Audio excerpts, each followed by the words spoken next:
Alright, greetings and salutations everyone. I hope everyone is still doing well, and welcome to, depending on wherever you may live or however you choose to read your clock, this early morning, middle of the night bonus. Before we jump into it, a couple links. As many of you know, I rely on Patreon, PayPal, channel membership, and the merch to help the channel to continue to grow and go. Links to Patreon, PayPal, and channel membership is in the description below. Merch displayed directly under the video. Also, Dogman Frightening Encounters, Volume 1 through 3, the audiobook versions. They were written and researched by Tom Lyons, narrated and produced by me, Jeff Nadolny. Those audiobooks are available on Audible, Amazon, and iTunes, links to which are also in the description as well. And finally, last but definitely not least, if you'd really like to help support the channel to continue to grow and go, simply subscribe. It does not cost a cent. Click the like button, takes half a second. If you don't want to miss out on any of the informative uploads that I put out daily, click that bell icon, and folks, please leave a comment.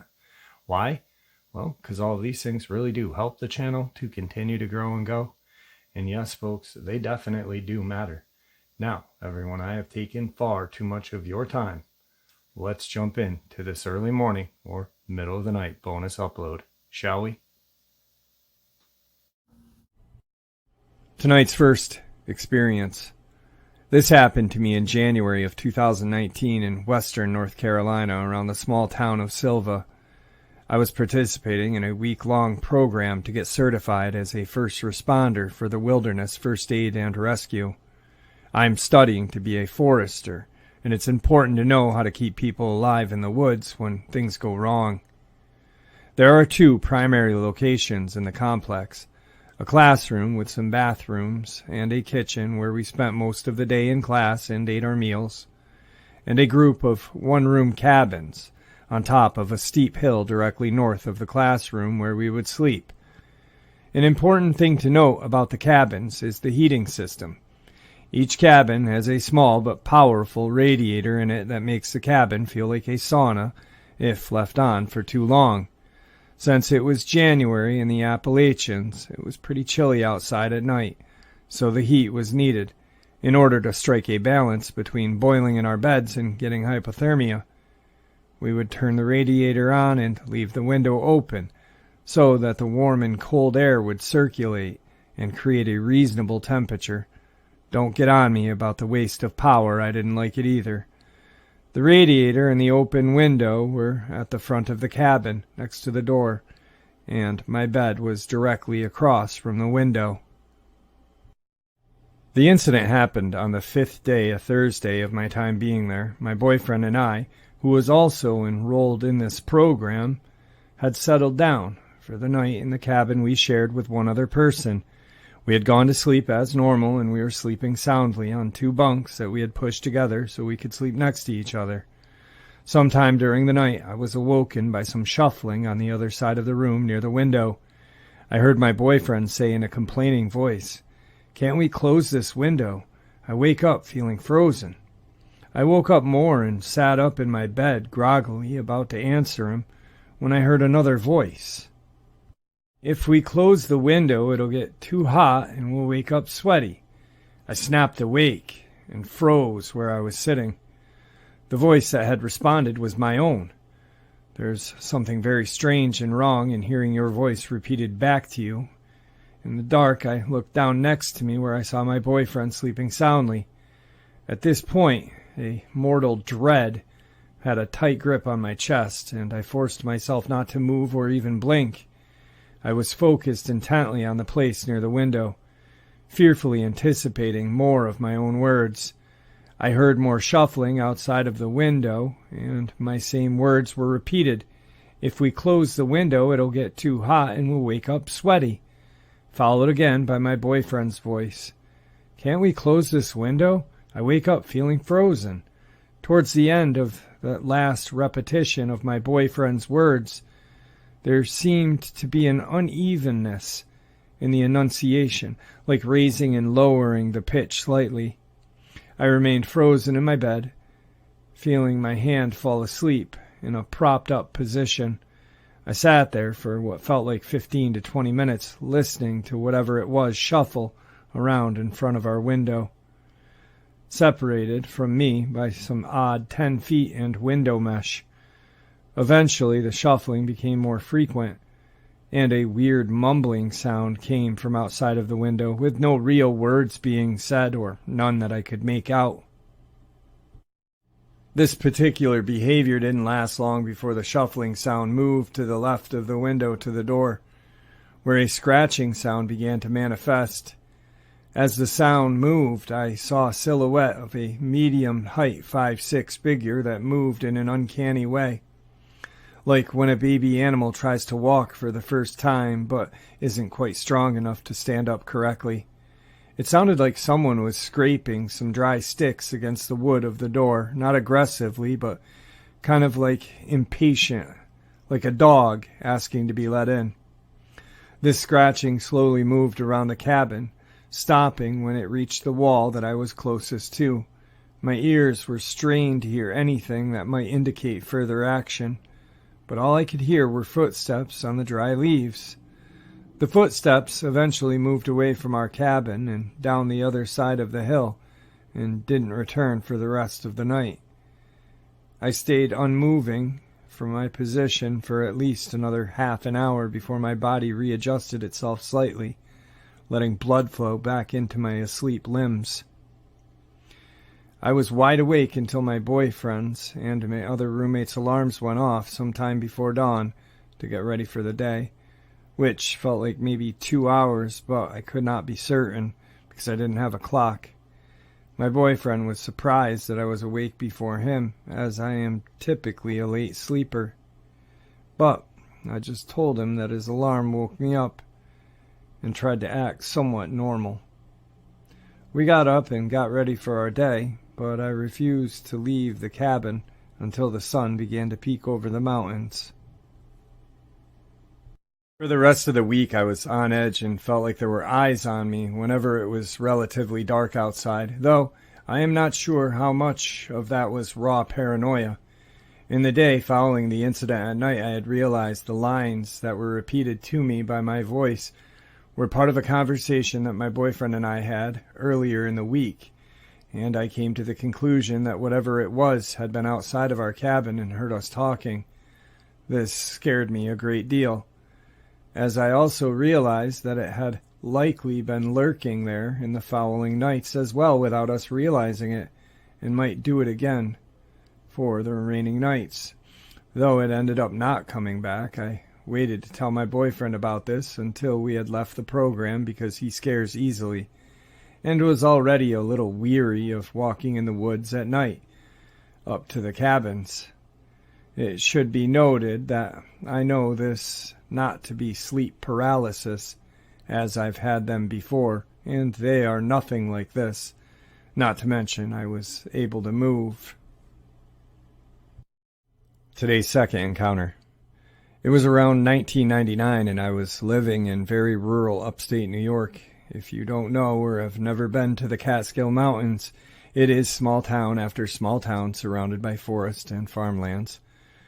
Not too much to do back then but hang out with your friends, drive around. At least that's what I did with my friends beside the weekly house parties. My best friend and I were into the paranormal a lot back then, when we both had experienced many unexplained things through our lives. Being in our late teens/young adults, we were curious. We both identified as Wiccan at the time and spent a lot of time in the woods. We would meditate, do earthly spells, have lunch, camp out, so needless to say, we were not afraid of the woods, the dark, or being completely isolated in the middle of nowhere. One night on one of our late winter drives to nowhere, because like I said, nothing else to do, we ended up on a road where we really hadn't been before and pulled off on the side to where an old schoolhouse was. We parked the car, got out, and looked into the windows to check it out and see what was inside. It appeared to be kept up as a historical site, as there were old desks inside and an old chalkboard.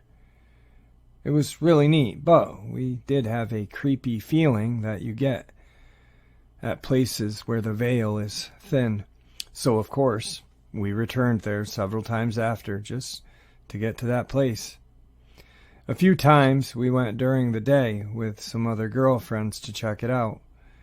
As we took a walk into the woods behind the schoolhouse, we all felt real odd. The only way I can describe it, it's like what I've heard was walking through a fairy circle. The ambient lighting around us felt different. I can't really describe it other than almost as a more of a vivid color experience around us as the sun came through the trees.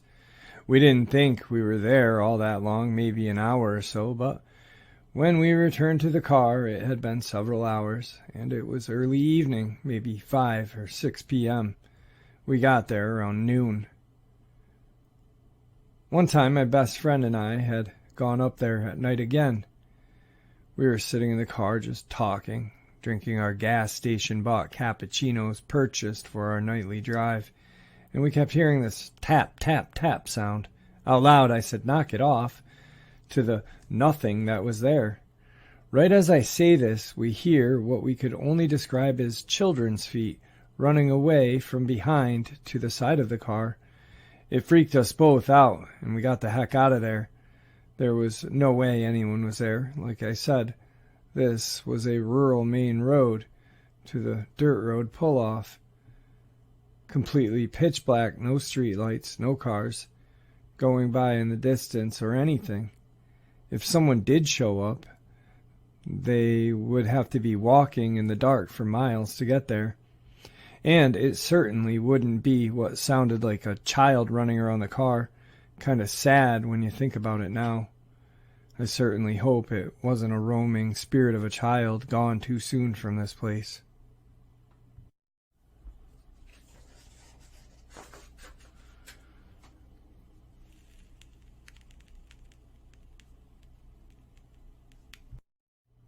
My friend and I are still best friends to this day, and sometimes we talk about the series of events. Years later, we saw the movie The Descent, and it immediately made us both think of the old schoolhouse and the thing we saw run across the road that night. It was a freaky place, freaky experience, freaky time. Also exciting and slightly terrifying. I now live across the country, far away from New York, but I often wonder about that old schoolhouse in those woods. Someday I think I'd like to return. Now that I'm older and in a different place in my life, I would like to see if it's still there and just to see how I feel about it all now. But I would never ever want to see that thing we saw that night so many years ago. Today's third experience. Christmas night, 2007, about 8:30 p.m. on a rural back road in upstate New York. The day was pleasant and festive, opening presents early in the morning with my sisters, hearty breakfast my dad made, delicious smells from the kitchen as Mom and Dad prepared the feast, visits from extended family members bringing pies and cakes. Around 2, we all sat down to eat, then lazed around for the rest of the afternoon into the evening. At about 8, after everyone had left and the food was all put away for round 2 the following day, I decided to head over and visit my friend in the next village. The drive was 10 minutes if I took the back roads to get there, and so I did. First, a little background of where I live. It was a housing development surrounded by a private lake. You may call it a gated community. You could still drive through it freely after hours by entering one of 4 private entry points. Since the community was built around the lake, the road surrounded it went in a spiral sort of shape. The houses were sparsely positioned on the outermost part. Closest to the 4 private entry points, as you drove in further there, were a lot more houses positioned closer together and near the lake. My friend lived on the outer edge of the development, so once I reached the entry point, it would take me another few minutes until I reached their house. His house, along with the others, were far enough apart that you couldn't see them from the road as you drove by. There were either woods all around with long driveways or open fields with long driveways. You could see porch lights on in the distance, but that's about it. As I entered into the development, the speed limit dropped from 30 to 20. There were no streetlights in this development, and for some reason I never put my high beams on. I couldn't go any faster than the speed limit because there were speed bumps in place every 30 feet or so. It was middle of the night. I remember having my driver's side window slightly open, taking some fresh air. I remember driving in silence, which was unusual for me. I normally was listening to music. I must have been enjoying the quietness after the commotion of the day. I reached a section of road that had barren fields on either side and woods set back. Houses were probably nestled back into the trees. As I drove, I noticed what looked like someone walking up ahead on the opposite side of the road, coming in my direction. Now, mind you, I was still going 20 miles an hour the whole time, so it was probably less than a minute by the time that this walker came into clear view. I got a quick scan of it from my windshield before my car and it were exactly parallel, and this is what I saw. It was not a person. It stood on two long legs with long arms hanging down from its shoulders. It was strong-looking, lean, muscular, but not beefy in stature. It looked thin at the same time. It stood at least 7 feet tall. It was light-colored. Not sure whether it was white, tan, yellow, or grayish. It didn't appear to have fur, but there was some texture to its skin. It was not smooth. There appeared to be something coming off of its back. I don't know what it was. All I can recall about its face is the small features it had, but the mouth and jaws were noticeably large. And it had pointed things atop of its head, two things going straight upward with something mingled between them. That's what I got from the quick scan and from my observation of it as it neared my car and my car neared it. As my car became parallel to it within a split second, I went from looking out my windshield to looking at it from the driver's side window, and in that moment, its face quickly peered down at me, and all I remembered was its mouth was wide open. Out came a remarkable scream that I'll never forget. It still gives me chills just thinking about it. It consisted of a high-pitched shrill/shriek, enveloped by a deep guttural growl. Both sounds happened simultaneously in that scream. I kept driving a while. This all happened so fast, I didn't even have a chance to be scared or shocked or anything. I continued driving and went past my friend's house and just drove home. I called him to tell him what happened and that I just needed to get back. I was probably running on adrenaline to get back home. Later on, I was in total shock after it sank in. Had my driver's side window been opened fully, it could have touched me, or worse, just yanked me right out of my car. I'm certain of it. To this day, I still have not been able to figure out what this thing was. And tonight's final encounter. On November 24th, 2010, in the Sheboygan, Michigan area, me and two of my friends went out at night at around midnight. We were not hunting, but had weapons. We were looking for a spot to set up our blinds for muzzleloader season when we crossed from a field with tons of deer bedding. We came into another field with none whatsoever. We continued through this field and came across some kind of game trail. We decided to venture down this trail and into the woods. We got maybe 300 yards back in it and started hearing heavy breathing and snapping sounds in the thick brush to our right. We thought maybe coyotes, but we got to the corner and we stopped in our tracks, and in front of us, maybe 60 yards away, was something blacker than the woods standing on 2 feet. It stood somewhere between 7 to 7.5 feet tall. We slowly turned away and backtracked.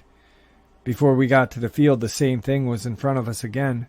We turned around for a second, and then it was gone. When we got into the field, we noticed there were 4 or more of these creatures, one on each corner of the field, just standing there. We saw one move halfway behind a tree. At this point, we're freaking out.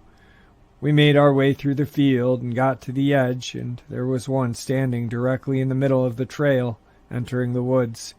We hauled ass back home, and the whole way we felt like we were being watched and stalked. We have been out every night since then. We have learned not to use our flashlights because they seem to come closer than 60 yards. The closest it has been to me is maybe 25 yards and moving closer. At that point, I shot at it. There were 5 in total that we had seen the first night, and after I shot at one, we went out, and there were only 4, and they seemed more aggressive. In the field, it seems they were trying to herd us into a corner. You can believe this or not, but I am the Michigan National Guard, and I put what I say on my warrior ethos and Army values. All right, folks, there you have it, this middle of the night or early morning bonus. I do hope you all enjoyed it as much as I enjoyed sharing it with you. I'd like to thank you all for supporting the channel. It is, after all, your support that keeps this channel growing and going, and honestly what gives us all a place and a chance to share our experiences and theories judgment-free. Everyone's treated with the respect that we all deserve, and I do appreciate that. Please stay safe, happy, healthy, and ever vigilant, keeping an eye on our children, pets, family, and friends. These creatures are real. These events are real. These creatures and events have happened. They are dangerous. Share this information with those you love and care about, and it may just help save their lives someday. Until next time, never stop asking questions, never stop searching for the truth, and God bless.